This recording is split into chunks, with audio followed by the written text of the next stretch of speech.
Hello बच्चों, आज मैं फिर कक्षा 9वीं के लिए गणित विषय लेके आया हूँ। पिछली कक्षा में मैं बहुपद से संबंधित परिचय बताया था, जिसमें आप लोग को बताया गया था बहुपद का व्यंजक, बहुपद का पद, बहुपद का घात। ठीक है, तो आज हम चलते हैं प्रश्नावली 4.1। प्रश्नावली 4.1 क्या है? निम्नलिखित बहुपदों में कौन सा व्यंजक है, कौन सा नहीं। तो आपको बताया था बच्चों बहुपद का डेफिनेशन कि अक्षर संख्या का अधिकतम घात क्या होना चाहिए? पूर्ण संख्या होना चाहिए। ठीक है, उसका घात क्या होना चाहिए? पूर्ण संख्या होना चाहिए। ठीक है, तो आइए चलते हैं इसमें, जैसे कि पहला देखते हैं। ठीक है, तो पहला देखते हैं, इसका घात क्या है? पूर्ण संख्या है, 2 है। तो हम बोल सकते हैं कि व्यंजक 4x की घात 2 ऋण 3x धन 5 क्या है?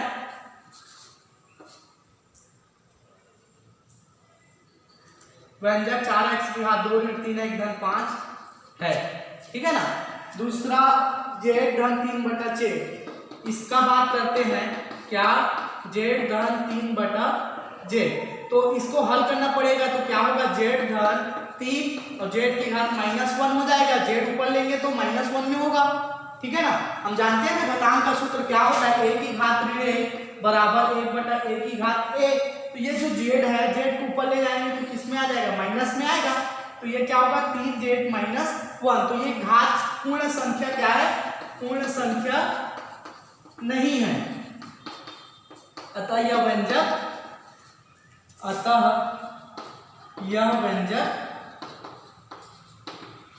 क्या नहीं होगा, क्योंकि घात क्या है? पूर्ण संख्या नहीं है। ठीक है, तीसरा देखो, तीसरा क्या है अपना? वर्गमूल y धन 2y धन 3। मान लो इसको हल करते हैं तो वर्गमूल का मतलब क्या होता है? 1/2।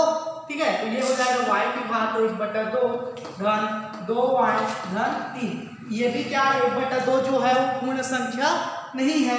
तो इसको भी हम क्या लिख सकते हैं? पूर्ण संख्या नहीं है, अतः यह व्यंजक नहीं होगा। ठीक है, चौथा ध्यान देना। चौथा क्या है?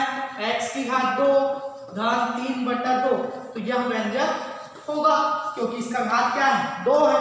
तो ये क्या होगा? व्यंजक होगा।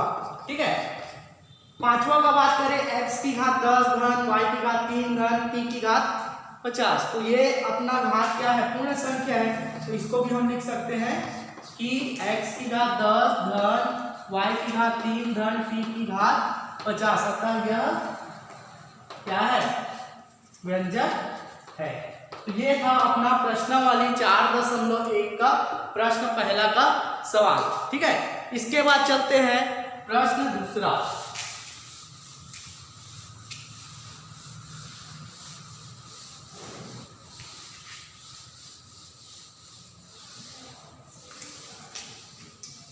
इसके बाद प्रश्न दूसरा है। प्रश्न दूसरा क्या है? निम्नलिखित में x की घात 2 का गुणांक लिखिए। पेपर में पूछा जाता है, ध्यान देना। निम्नलिखित में x की घात 2 का गुणांक ज्ञात कीजिए। ठीक है, तो x की घात 2 का गुणांक ज्ञात करना है, तो जो अपना व्यंजक है उसमें चेक करना है। ठीक है, व्यंजक क्या है अपना? 3x की घात 2 धन, पहला है 3x की घात 2 धन 2x की घात 2 धन 3x धन 2। ये अपना पहला प्रश्न है। अच्छे से ध्यान देना बच्चों, ये समझ गए तो बाकी प्रश्न आप बना सकते हो। ठीक है, क्या बोला गया है? x की घात 2 का गुणांक। गुणांक कहने का मतलब कोई भी चर और अचर राशि बताया था आप लोगों को। क्या चर राशि क्या होता है और अचर राशि क्या होता है?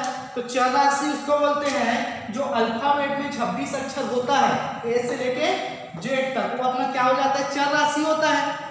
ठीक है, अचर राशि किसको बोलते हैं? गिनती। गिनती कहाँ से शुरू होती है? 1 से शुरू होती है। तो जो गिनती में आती है उसको क्या बोलते हैं? अचर संख्या बोलते हैं। तो x की घात 2 का गुणांक, तो x की घात 2 क्या है? चर संख्या है, और 3 क्या है? अचर संख्या है। तो अपने को क्या पहचानना है? अचर संख्या पहचाननी है। और किसके गुणांक होना चाहिए? x की घात 2 का गुणांक होना चाहिए। ठीक है ना। तो यहाँ पे देखो x की घात 2 का गुणांक में 3 है, और यहाँ पे x की घात 2 का गुणांक क्या है? 2 है, और ये x बस है, x की घात 2 नहीं है, तो इसको अपने को नहीं लेना पड़ेगा। ठीक है ना। तो ध्यान देना, x की घात 2 का जब बात करें तो यहाँ पे लिखेंगे x की घात 2 का गुणांक, ठीक है। तो x की घात 2 का गुणांक क्या क्या है, 3x की घात 2 धन 2x की घात 2, ठीक। ध्यान देना बच्चों, दोनों में x की घात 2 है, कॉमन ले लेते हैं, अंदर इसका बाहर बचा 3, इसका बाहर बचा 2, दोनों को क्या कर देते हैं, प्लस कर देते हैं। तो 3 और 2 कितना हो जाएगा, 5 और x की घात 2। तो हम बता सकते हैं अतः x की घात 2 का गुणांक क्या होगा, अचर संख्या पहचानने के लिए बोला हूं, तो क्या होगा इसका 5 है। ये हमारा क्या हो जाएगा, आंसर हो जाएगा। ऐ बच्चों समझ में, जिसका गुणांक, गुणांक मतलब गुणा, कि x की घात 2 में कौन सी अंक का गुणा हो रहा है। तो यहाँ पे 3 भी है, यहाँ पे 2 भी है, तो दोनों आ जाएगा, लेकिन बीच में प्लस है तो दोनों के अंक को क्या करना पड़ेगा, जोड़ना पड़ेगा। तो 3 और 2 क्या हो जाएगा, 5 और x की घात 2। तो हम बता सकते हैं कि अतः x की घात 2 का गुणांक क्या होगा, 5 होगा, ठीक है। आगे जो इसमें का जो प्रश्न है उसको आप बना सकते हो, ठीक। अब इसके बाद ध्यान देना प्रश्न नंबर 3। प्रश्न नंबर 3 क्या है, बहुत सरल है पाठ, कि निम्नलिखित बहुपद में x का गुणांक एवं अचर पद लिखिए। निम्नलिखित में x का गुणांक व अचर पद लिखिए। तो ध्यान देना बच्चों, ये भी बहुत सरल है। अब यहाँ पे x का गुणांक पूछा है तो अपने को बता देंगे कि x का गुणांक ये है, और अचर पद बोला है तो अचर पद में अभी बताया, गिनती 1 से लेकर अनंत तक गिनती खत्म नहीं होती है ना।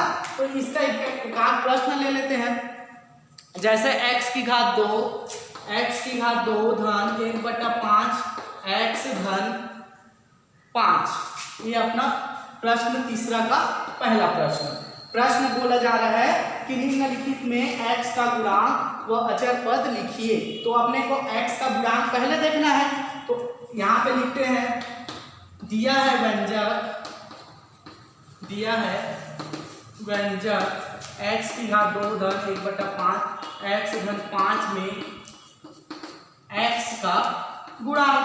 तो x में कौन सी अंक का गुणा हो रहा है, तो x क्या है अपना, x ये है, और उसके साथ कौन सा अंक का गुणा हो रहा है, 1/5 का। तो हम लिख सकते हैं x का गुणांक क्या होगा, 1/5। और अचर पद बोला है, वो अचर पद बोला है ना, तो अचर पद क्या है, इसमें 5 है, तो यहाँ पे लिख सकते हैं अचर पद क्या होगा, 5। ये हमारा क्या हो जाएगा, आंसर। ठीक है बच्चों, आया समझ में, बहुत ही सरल है। मैं उम्मीद कर सकता हूं कि आप इसमें का प्रश्न हल कर सकते हो। ठीक, इसके बाद आते हैं प्रश्न चौथा। प्रश्न नंबर चौथा, प्रश्न नंबर चौथा है, निम्नलिखित में से प्रत्येक का एक उदाहरण लिखिए। निम्नलिखित में से प्रत्येक का उदाहरण लिखिए। तो जो दिया हुआ होगा क्या, जैसे कि घात 4 का द्विपदी बहुपद, जैसे घात 4 का द्विपदीय बहुपद, ठीक है, ये अपना क्या है, प्रश्न है, घात 4 का द्विपदी बहुपद। अब इसको हमको उदाहरण लिखना है, ठीक। तो इसको किसके रूप में लिखना होगा, अपने को व्यंजक के रूप में लिखना होगा, ठीक है। तो घात कैसा होना चाहिए, 4 होना चाहिए, और पद कैसा होना चाहिए, द्विपद होना चाहिए, और वो अपना क्या हो, बहुपद हो। तो इसको हम लिख सकते हैं घात 4, तो x की घात 4 लिख सकते हैं। और कैसा होना चाहिए, पद अपना द्विपदी होना चाहिए, तो धन 3। ये हमारा आंसर, मतलब बोला जाए कुछ भी हो सकता है, 3 के जगह 4, 5, 6 कोई भी गिनती हो सकता है। ये अपना क्या है, द्विपदी बहुपद है, ठीक है। इसको भी आप बना सकते हो, ठीक। इसके बाद है प्रश्न 5वां, निम्नलिखित बहुपदों में प्रत्येक का घात लिखिए। निम्नलिखित में प्रत्येक का घात लिखिए। घात के बारे में आपको बताया हूं मैं। निम्नलिखित में प्रत्येक का घात लिखिए। तो प्रत्येक का घात लिखना है बच्चों, बहुत ही सरल है जो आपको बताया गया था। क्या x की घात 3 ऋण 3x, x की घात 3 ऋण 6x की घात 2, ठीक है, धन x धन 1, धन x धन 1। ये प्रश्न 5वां का पहला प्रश्न है और इसका क्या बताना है, घात बताना है। तो आपको घात के बारे में इससे पिछली कक्षा में आपको घात के बारे में बताया था। तो यहाँ पे ये होगा कि जो व्यंजक दिया है उस व्यंजक में अपने को ये पहचानना है कि सबसे अधिकतम घात कौन सी संख्या है। तो यहाँ पे किसकी है, x की घात 3 की है, तो वो अपना क्या होगा, प्रत्येक का घात, तो बहुपद का क्या हो जाएगा, घात। तो लिखेंगे यहाँ पे दिया है व्यंजक क्या x की घात 3 ऋण 6x की घात 2 धन x धन 1, अतः अधिकतम घात क्या है, 3 है। तो ये क्या हो जाएगा, उसका 3 घात हो जाएगा। ये हमारा उत्तर है, ठीक है। इसी में एक और प्रश्न लेते हैं और ताकि आपको और अच्छे से समझ आए। जैसे चौथा प्रश्न लेता हूं मैं इसी का, क्या x की घात 2y, ठीक है, x की घात 2y ऋण 2x, ठीक है, और धन 1। अब इसका घात बताओ क्या होगा। तो इसका 2 है, इसका 1 है, इसका 2 और इसका 1, तो x कितना हो जाएगा, 3 होगा। तो इसका घात क्या हो जाएगा, 3। ये हमारा आंसर। तो आइए बच्चों नेक्स्ट क्लास में हम प्रश्नावली 4.2 बताएंगे, ठीक है।